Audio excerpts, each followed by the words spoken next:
So, it's been a good while since I've made a Lovecraft theory, and I think it's about time that I return to the subject. I was supposed to be doing this in part 2, but I didn't. So I'll go ahead and do it now then, I guess. This will not only be a connections theory about Norton, but also a lore analysis, because I don't want the first theory after 100 subs to be a totally normal video, so I'll combine the two. Also yeah, I'm using text-to-speech now because a comment recommended it to me, so I think it's worth trying out. Anyways, with that out of the way, now on to the first part, the info. As usual, I'll put down the deductions and letters so you can look at them if need be, then move on to explaining it.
Okay, so now here's my summary of Norton's backstory. Thanks to the horrible conditions of underground mines, there were many miners who found it hard to work for extensive amounts of time in the mines. But Norton had a great desire to get out of poverty and find wealth. He was always overworking, and this in turn left less work for the rest of the miners. The fact that he was pretty hard to work with didn't help his reputation either. Because of this, some people would rather him not be around. One of these people was Benny, an old man who I assume Norton met during one of his visits to the hospice for the elderly homeless miners. Benny took his chance with his newfound respect from Norton to give him a list of mines which he knew there wouldn't be much for Norton to find, so that he could keep him away from the better mines. Norton went through each mine, finding nothing. Then he came across one last location on the list, and it seems that was the place where the mining incident occurred. Based on deductions 7 and 8, it seems that Norton had gotten a bit impatient, and hearing of how efficient the explosives were, he decided to take some for himself to use, even though he knew it was illegal. But when he set the explosives off, it ended with the mine collapsing, trapping Norton and the other miners inside. There wasn't much explicit information given about what happened in the mine, like no testimonies or anything of the sort, so I won't include that part for the summary. What we do know, based on some email replies from netties, is that he was only trapped down there for about 2 days, and for a lot of that time he was unconscious due to starvation. And while trapped in the mine, he took a chunk of a mysterious meteorite, and thanks to the extreme heat deep in the mine, he got the burn scar on his face. More about the incident later on. So after the incident, Norton, who finally came to terms with the fact that he was betrayed, abandons Benny and also quits as a miner to go into prospecting. Norton appeared to have been traumatized by what he saw in the mine, and hates it when the topic is brought up. Yet he's attached to the meteorite chunk he took from the mine, which he would turn into his prospecting magnet. As for his second letter, the last page of notes, it's not clear if this is from inside the manor or not. It starts with transportation info for getting to the manor, and there's another section with Norton talking about how he felt about playing in the manor. But at the end, he mentions some arrogant woman, which many people have assumed Vera because she fits the description of being arrogant, which is a specific word the devs used to describe her already in the art book. And this could be possible, but I'm not so sure it. We aren't even sure this takes place from inside the manor, but I guess them meeting outside somehow would be weird, but not impossible. But, based on the context of the letter, it seems more like this woman was trying to warn him about the manor, but Norton still didn't see any big downsides, so in his eyes she was arrogant.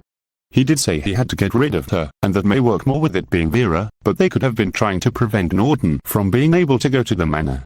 So now about Norton himself, it's clear based on how he was described that he has borderline personality disorder, which he already had before the incident, and based on the things he went through in the mining accident, it makes sense that his condition would get worse. Now the main subjects that make up his character are working for money in some way, or changing fate. These are further emphasized in his skins, ones like Soul Catcher, Mr. Mole, or Gold Digger. As for the mine, which is now called Golden Cave, it was owned by the Count Barrier, who also appears in Edgar's Deduction Love. We don't know much about him, whether he works for the Baron, or if he's just some random guy the devs just decided to use a few times. But it does seem like he'll be of some importance later on, maybe in someone else's lore. It appears that the explosions caused a landslide that trapped everyone deep below the surface. On the highest level there are the scattered letters that are arranged to spell starving, which made some suspicious of Norton, but that was disproved later on by the devs. But the meaning behind the letters in the top level are still not exactly explained, since it couldn't be too useful as a message to anyone, and the letters weren't even arranged properly. It could have been the ghouls, which just because they were removed doesn't exclude them from canon. That adjustment was strictly related to gameplay. It would only make sense if it were the ghouls, since any normal miner like Norton wouldn't have the physical ability left over to rearrange everything in order to form the giant letters. But the first actual Lovecraft connection isn't with the obvious detail that confuses everyone, it's most of the little things that connect it. The story is called The Transformation of Juan Romero, and it is a story told by the unnamed main character about his experiences in the Norton mine in 1894. I will be going in a bit of detail, but I'll try to summarize for you afterwards if you want to skip that. So the narrator explains that the Norton mine was found by an older miner in the Cactus Mountains, and it had an excessive amount of gold. And it was while working here that he met a Mexican man named Juan Romero. He was the sole survivor of a pandemic that hit the area near where he grew up, and because of the circumstances there was nobody able to recognize his dead parents or the area he was found in. Romero had a strange attachment to the narrator's quaint and ancient Hindu ring, and he became like a faithful servant to him, but they could barely communicate with one another. So they started using explosives to expand downward into the mine. Juan and the narrator didn't participate with that event, but they could feel the shock of the blast from above. They heard from others that they'd encountered a deep abyss, and their lines and lights had no effect on it. But they were then ordered to tie more lines together in hopes of finding a bottom for it, and still couldn't do it. Later on in the early morning, a coyote started howling, being followed by a dog's responding bark, and a strange storm was gathering outside. The narrator is awoken by Romero saying Marcha de Dios. El sonido, es sonido, oiga vd. Loya vd. Semir, that sound. He could hear the storm outside getting worse, and asked Romero, El coyote? El perro? El viento? Romero didn't answer but said El ritmo, Semir, El ritmo de la terra, that throbbed down in the ground. Then the narrator began to hear it, a faint sound coming from under the ground. Romero stars at the ring, and then left for the mine, and the narrator follows. As they went deeper into the mine, the sound from underground became clearer, sounding like the beating of drums and chanting of voices, which he seems to have been familiar with during his time in India, where he got his ring. They went deeper, and the narrator's ring began to glow. Romero ran ahead of him shouting several things, but the narrator could only understand Fuitzel Lepochle. He made his way down to the deepest area, with the abyss, and the glowing stopped, and another started to glow further ahead. That's when he supposedly found Romero, during or after his transformation, but the narrator is unable to describe the horrifying creature. The next moment he woke back up in his bunk, with the lifeless Juan Romero lying on a table. They could find no cause of death for him, either. The narrator also learns that he and Romero never left their bunks the night before, and that the abyss was covered back up again thanks to the storm.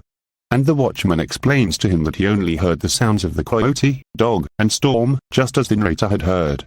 The miners are ordered to investigate the area again, but it appeared that the abyss was gone and replaced with normal rock completely. He also noticed that his ring had disappeared and there were no signs of theft. So there is the obvious connection of the Norton mine to Norton's name, and the whole weird supernatural mine situation, and I wish I could draw more specific connections, maybe with Juan's obsession with the ring, but for a specific reason, I'm not so sure those minor details affected the decisions for the law. But I have heard that Norton, while still most likely not being Mexican, has ties to the people with some of his emotes. For proper context, I want to move on to my oil connection before making conclusions. This next one is based on the eye from Golden Cave, which I believe could very well be one of the great old ones, Gla'aki. Gla'aki is a large, slug-like creature with giant spikes which he uses to inject people with a liquid which lets him have control over them while also slowly turning them into dead servants who can live eternally, unless exposed to sunlight. He came from space in a meteor, crashing into an area in Brichester, England, which became a lake.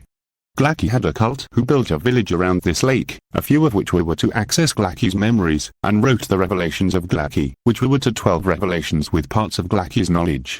But first, it's kinda clear by now that those ghouls were the miners who were by Gla'aki. It was said somewhere, and officially I believe, that these miners were buried underground during the landslide in the explosion. So it seems like Gla'aki may have been buried under the ground instead of his crash location becoming the lake, and he had been waiting for someone to be put under the control of the meteorite, and that seems to be what happened to Norton. I'm not totally sure this, but if he hit the piece of the meteor in his nose, it may have been controlling him the entire time before the dynamite incident. He would be affected by it while in the mine, but unless constantly exposed to it, it may diminish the control the meteor has over him. And it seems that Norton would have to be under his control in order to be influenced to take the dynamite. The only reason he decided to use the dynamite in that mine had to be because of Gla'aki's partial control from the meteorite, because it's unlikely that he even knew about the gold beforehand, and he was already partially under the suspicion that Benny was sending him to the wrong mines on purpose, so if he didn't find anything before that, it's unlikely he would risk getting arrested for that mine. He hit several others with him, and it's not clear if they were with the same influence of the meteorite, but since Norton probably already had the bit of it in his nose, he was. And it appears Norton may have just brought them along to take the fall if they were to be caught for stealing the explosives. So that, on top of the fact that Norton still seems to be attracted to getting the gold, implies the meteorite only has partial control over him, but the meteor just increased his desires. But the ghouls appear to be mostly under the control of Gla'aki, if not completely. The meteorite's effect is quite a mystery, and based on my research into Gla'aki, he had been imprisoned inside of the meteor by the elder gods, and it would eventually have made its way through space to Brichester, where he would finally be unleashed. But as far as I know, the meteor only served that specific purpose in the mythos, and its partial control on people was totally original. Based on how the eye looks in the mine, it appears he may still be inside of the meteor, covered up by the layers of rock. Now during the incident, it's been stated that Norton was unconscious due to starvation for most of his time trapped in the mine. And it's unlikely he was able to get down to the level where he could get the gold, and even if he could, we already know that he didn't come out with any gold. But it's possible that he was controlled by the meteor during that time, as it's been stated that he had been doing things in his sleep. If Norton was in control, he probably would have gone for the gold, yet instead he went for the chunk of the meteor. But it's possible that a chunk flew near him after he used the dynamite, and he wasn't near the gold at all.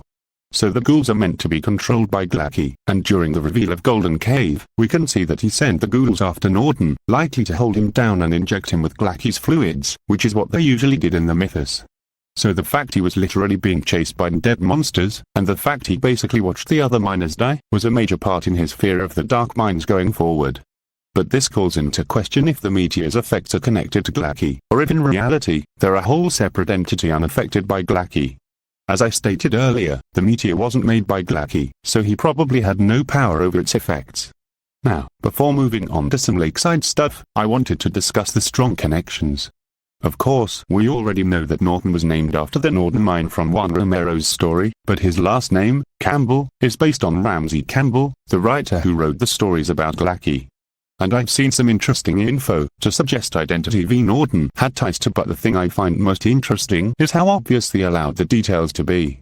If you were to look into these stories, it wouldn't be too hard to miss them, as they are topics of their own in both stories. The Norton mine is where basically everything happens, and it is name-dropped more than once. And Ramsey Campbell is the author for Gla'aki stories, so that's probably even more obvious.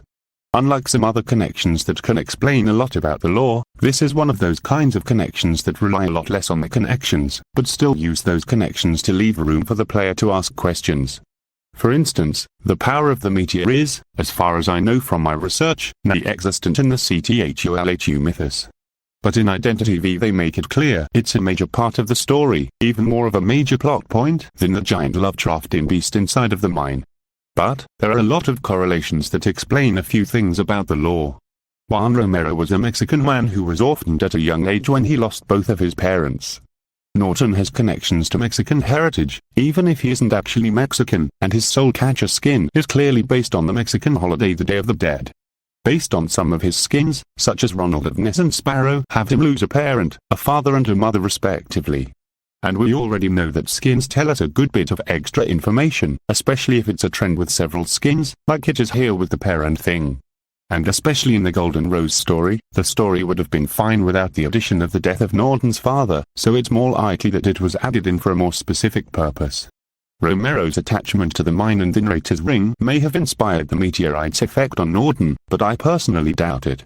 So Norton's connections to Romero, especially those to Mexican heritage as he doesn't seem to be related to it, are strange additions.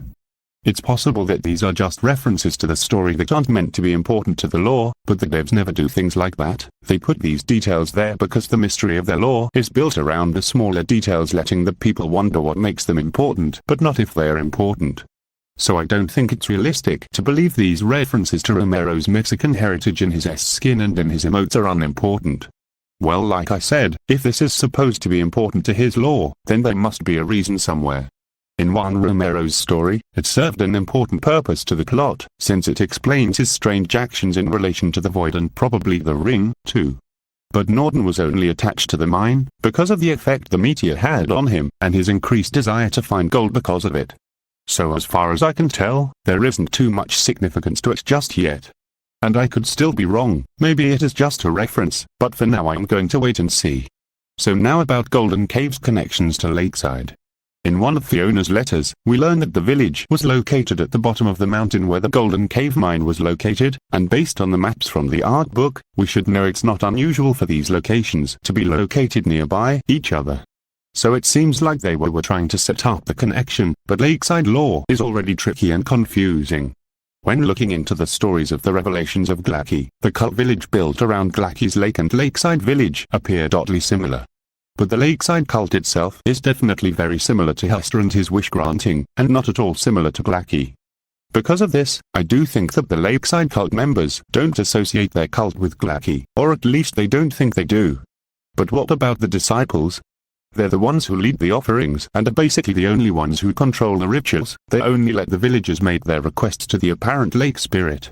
And according to Velka, these requests were just for very basic things, and it appears to just be a scam set up by the disciples. We also know that these disciples take the remains of offerings and bring them to their sanctuary in order to do the apparent final part of their ceremony, which for some reason they kept hidden from the villagers. So it's pretty clear that these disciples are up to something. Based on the details about the final step of the ceremony, it seems like the remains of these offerings are being taken to Gla'aki.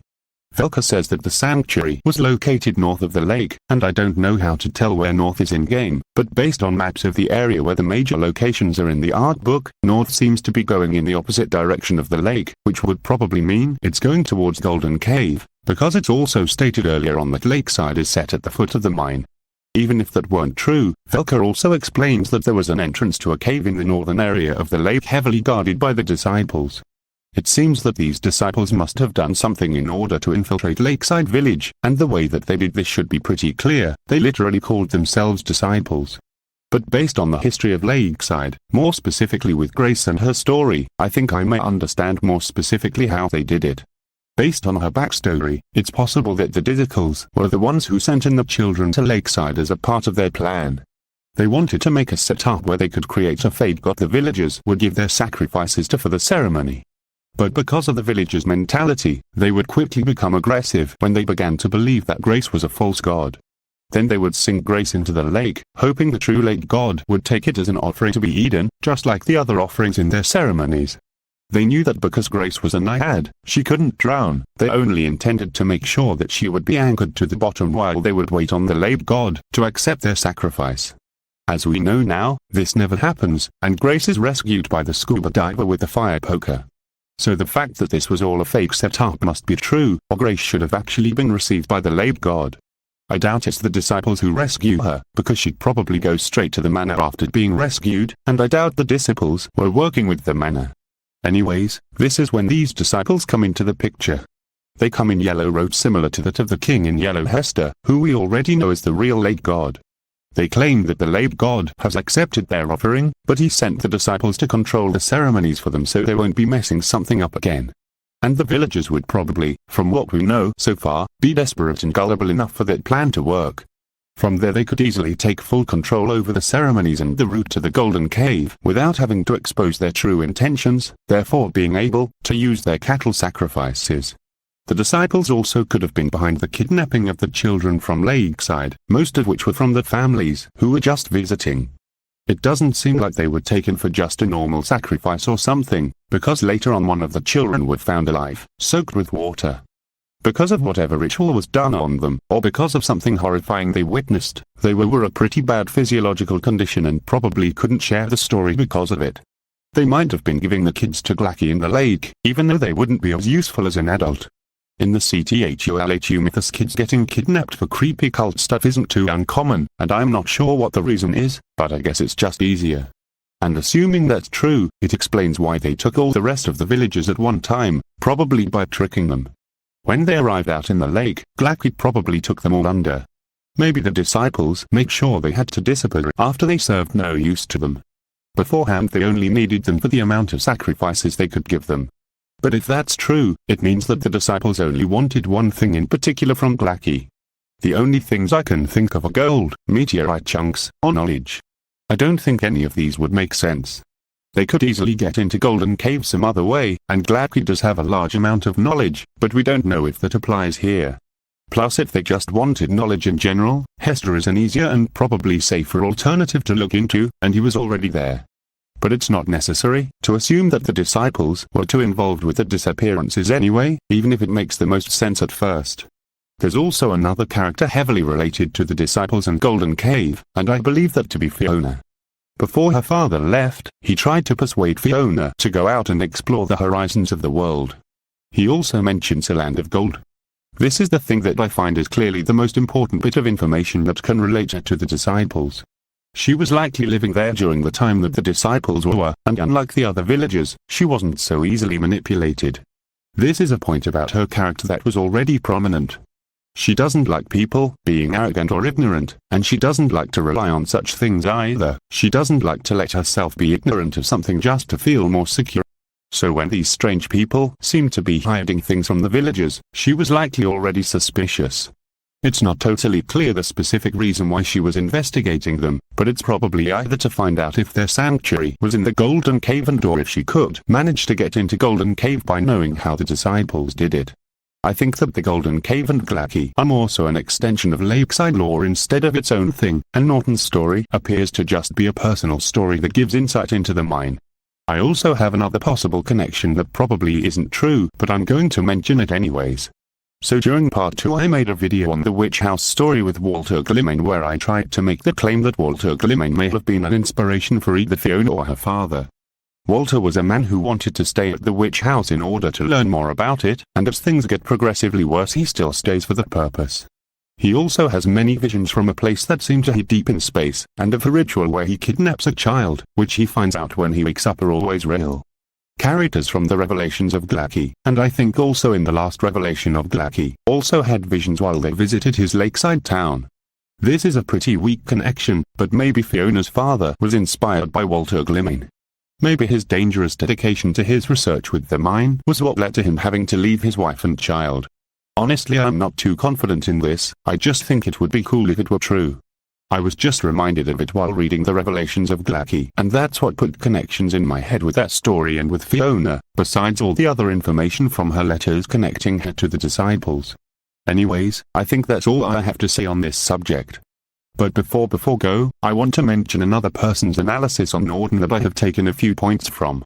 I found it after I finished most of my initial research, and I didn't take a lot of the stuff I found from it, just the information about Sparrow and Ronald, Norton's emotes, and the thing about him doing things in his sleep.